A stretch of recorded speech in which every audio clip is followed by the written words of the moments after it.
Nope. All right. Okay, so have any of you ever heard of slam poetry? Yeah? Okay, that's good. That's very good. Get ready for it. For those of you who haven't heard it, this is slam poetry. This is a song. It's a poem. It's a song poem written by a guy named Michael Kelsey. It's called A Bus in Motion. I want you all to just kind of relax a little bit. I want you all to kind of just drift back into when you were in high school, junior high, before you had a car when you were in high school. Go back to elementary school. Think about being on the bus. Think about the things that you saw. And then listen to this song.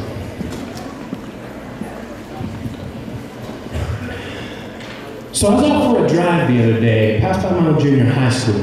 I could have sworn I heard that old class bell ringing, though I couldn't tell which one. You see, I distinctly remember two sounds from that old class bell. Your first was that ordinary, everyday, functional ring that you expected. It separated the classes, it moved us through the day. But then there was that last ring. Oh, that was the bell you waited on, so beautiful and vibrant. That was freedom going, ring out the dawn to the sunshine. Well, the buses are waiting in a big yellow line. Step on up, a 1, 2, 3, maybe a quick hello to the bus driver lady, and then on to the back. Oh, the underappreciated bus driver lady. I realize now that I took her for granted then. I mean, I wasn't the one watching the road, the speed, the railroad crossings. She was. I got to look around. And that I did. I surely did.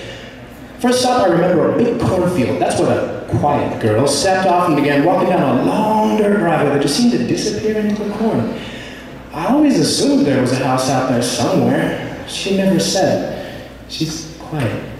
Bus driver, carry me home. Step on the gas, steer that wheel, whip by the girl who lives in a cornfield. Next I remember a large radio tower out in the middle of nowhere. I mean, I look around and it's tree, rock, bush, rock, tower. I always assumed it had some purpose because it had a flashing light on top. I always stared at that white flashing light, mesmerized like I was going to do something, and I didn't want to miss it. So I always stretched my neck, strained my eyes to the last possible second. Something could happen, something could happen. Nothing ever did. Bus driver, carry me home, carry me home. Take us over there and away from here, put that radio tower in your rear mirror. Next came the S-curve. You never really saw it coming, you just sort of felt it when it arrived. Driver go left, passenger go right. We pause in the middle and reverse all right, like some strange synchronized dance that we did every day.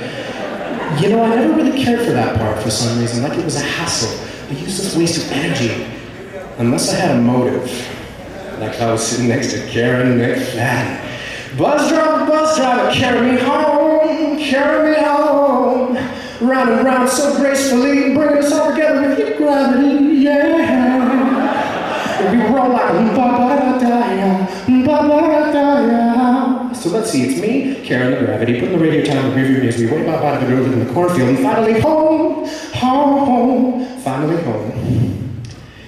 All these years later, I found myself taking that same route every once in a while. Except now, I take the S-curves fast and I like it. I still stare at that white flashing light. Nothing's happening. Flashing light is just being a flashing light. I'm still mesmerized, just not as anxious. I guess I'm a little more at peace now. And when I get up to Cornfield Girls Drive, I find myself slowing down for some reason. And I'm not sure why. What's that all about? I mean, I'm sure she's moved on, but I guess part of me wants to believe she's still out there somewhere. Maybe she'll be out for a walk, maybe checking her mail. She'll say hi. I'll say hi. She's quiet.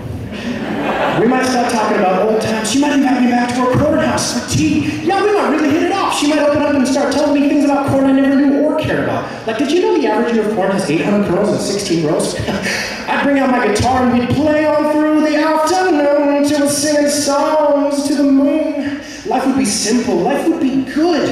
We'd get simple jobs, just part-time jobs. We wouldn't need much money. We'd live in a cornfield. I could be a songwriter. She could be a bus driver. Yes, she could take the kids around the S-curve, show them the flashing light, and when they drive by the cornfield, the kids would all point and say, I hear there's a weird old man who lives out there and every night he sings to the moon.